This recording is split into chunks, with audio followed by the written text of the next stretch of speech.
So এখন আমরা ইন্ডিয়ার যাওয়ার জন্য বাস থেকে নেমেছি। গ্রিন লাইন বাসে বেনাপোলে আছে এবং জাস্ট সকালবেলার কিছু মুহূর্ত চারিদিকে একটু ভিডিও করলাম এবং দিন কথা বলতেছিল আম্মুর সাথে, যে ওখানে একটা ক্যাট ছিল সেটা বলতেছে যে ক্যাট মামি ক্যাট দেখো। তো এই তো জাস্ট ভিডিও করছে। অন্য একটা আপুও ছিল, সেও কিছু ভিডিও ফুটেজ করে নিচ্ছে তার বাচ্চাদের জন্য এবং তার বাচ্চাদের জন্য কথা বলছিল।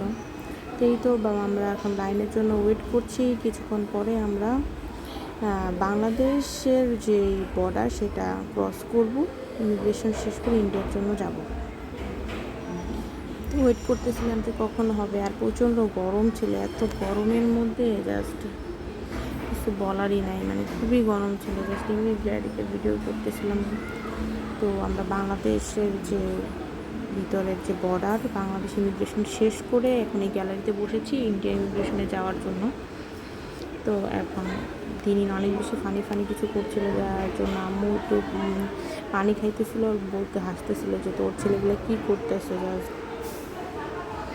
তো এই তো ওই লোকটা আমাদের সুপারভাইজার ছিল, সে কাউন্ট করছে। তো ফাইনালি আমরা ইন্ডিয়াতে এসে পৌঁছেছি। কলকাতার বিভিন্ন কাউন্টারে বসেছিলাম। দিন অনেক বেশি হাংরি ছিল এবং সে অনেক ডিস্টার্ব করতেছিল।